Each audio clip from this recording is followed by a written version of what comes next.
होइन होइन अब यस्तो कुरो सुन्ने बुढापाकाको भन्छन् ल। अब हाम्रो बाले चाहिँ के भन्नु छ एकचोटि, अब यो भोट कसलाई दिने भन्नु छ बाले चाहिँ। अब सबैलाई दिन अब भोट, योचोटि चाहिँ केमा हाल्ने भन्नु छ ल, बाको कुरा सुनौँ। भोट त कहाँनिर हेर नयाँ पार्टी आएको सबै त राम्रो गर्ला उर्ला भन्ने सबै त आधार भएर त्यही घन्टियाको दिने भन्ने कुरो हो मनमा छ। जासुस त लाग्छन्, लाए पनि भइसकेछन् घन्टीले गर्ला अनि भन्ने छ अहिले म फेरि त। घन्टीमा चाहिँ किन हाल्न थाल्न त नि, घन्टीलाई चाहिँ के गर्ला जस्तो लागिरह। नयाँ पार्टी आएको केही प्रगति गर लागेर पहिले त्यस्तो हन्डर खाएको छ, जम्मै देश बुझिएको छ, राम्रो गर लागेर भन्ने अरू के हो नि हो खै। हामीलाई त गर्छै भन्ने अरू देशको उपकार गर्छै भन्ने। ए ल ठिक छ। अनि दिदीले चाहिँ केमा हाल्ने भन्नु छ त, दिदीको नि कुरा सुनौँ। मैले त भोट हाल्ने बेला विचार गर्ने त अहिले अब थाहा पार्ने बेला भयो होइन। अब भोट हाल्ने बेला मनले कला ताकिएको छ त्यही हाल्ने बस्ने त होला र। ए तपाईँ अझै डिसाइड छैन भनेपछि कसलाई हाल्ने भन्ने। ए अनि अर्की दिदीले काम गर्दै के छ दिदीको, ल काम गर्ने दिदीको कुरा सुनौँ न। गफ गर्नेले त गर्छन् ल। मेरो त खाने पनि काम पनि गर्ने अनि भोट पनि ड्याङ्गा। एउटा भोट त मैले अघिल्ला चुनावमा पनि घन्टी हालेकै हो। अहिले पनि म त मैले दिन सबैलाई दिएको, त्यही भएर म त अहिले यो भन्दा ड्याङ्गा जाने घन्टिया भोट जाने मान्छेले त्यस्तो बाहिर भन्दाखेरि माले काङ्ग्रेस भने पनि भित्रभित्र घन्टिया हाल्ने जस्तो छ। यहाँदेखि पनि स्वर बुझ्दाखेरि त्यही छ हाम्रो त घन्टी जो। होइन किन यस्तो सबैले घन्टी घन्टी किन भनिरहेछन् हो दिदी, त्यो किन हो?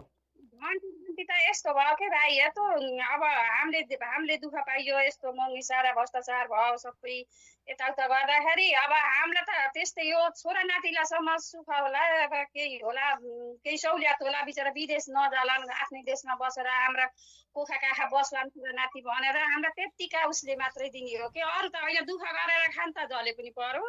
अब हामीलाई दुःख गरे अनुसारको हामीलाई व्यवस्था मिलाइदियोस् के, त्यही भएर हामीलाई त त्यतातिर लाएर नि भाइ। त्यही यो ठुलो आशा छैन भनेपछि त्यही काम गरेर खान पाइयोस्। ठुलो आशा छैन, हामी बसेर खाना भत्ताले पनि भन्दैनौँ। हामीलाई त गरेर हाम्रा सन्तानले भत्ता खाइन्छ,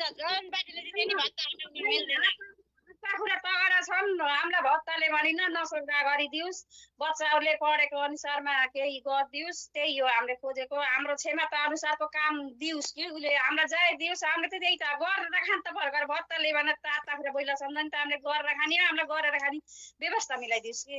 हो कुरो चाहिँ ठिक ल। आजभोलिका यो मान्छेले बुझिया छैनन् भने त सबैले बुझ्न छ होइन, तपाईँलाई कसैले सिकाएर त होइन नि मलाई त यो हेर्दै सबै मैले सबै काहीँ पार्टीका हेर्दै मैले सबै बुझेर मैले त बसेर खानलाई त मैले चाहेको छैन। मैले मेरो सन्तानलाई पनि बसेर खा भन्दैन, गर्ने हाम्रो क्षमता अनुसारमा हामीलाई दियोस् कि उसले केही गरिदियोस् त्यति खोजेको। नसक्दा गरी हेरोस्, भत्ता बुवामा हुनुहुन्छ हेरोस्। अब बिमारी भन्छ, बिमारी हुँदाखेरि हामीलाई सुविधा केही छैन, त्यो सुविधा दिलाइदियोस्। त्यही हो, हाम्रो त सबै त्यही छ। अहिले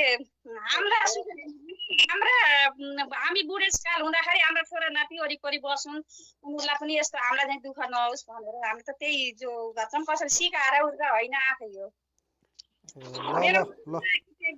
ल ठिक छ ल भन्दैछन्। ए भनेपछि अहिले चाहिँ सबैले घन्टीमा भोट हाल्ने कुरो छ। त्यही छ कपिल बस्ती क्षेत्रमा त धेरै घन्टी। अब एकचोटि सबैलाई हेरेकै हो के अरे, एकचोटि घन्टीलाई नि हेरौँ के गरेछ भने। मान्छे अहिले बाहिर त्यति भन्दैन, चुपचाप नानी घन्टी बजाउने जस्तो छ के मेसो। अब हामीले त्यही आशै गर्ने हो। आशा गर्दा गर्दै एकचोटि माओवादीलाई पनि अब जिताइयो, काङ्ग्रेसलाई पनि जिताइयो, एमालेलाई पनि जिताइयो। अब घन्टी आज एकचोटि घन्टीलाई नि हेरौँ।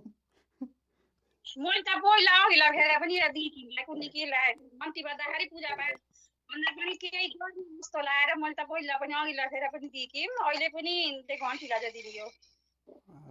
ल ल हुन्छ ल ल, म चाहिँ यसो खाना खाएर आउँछु पछि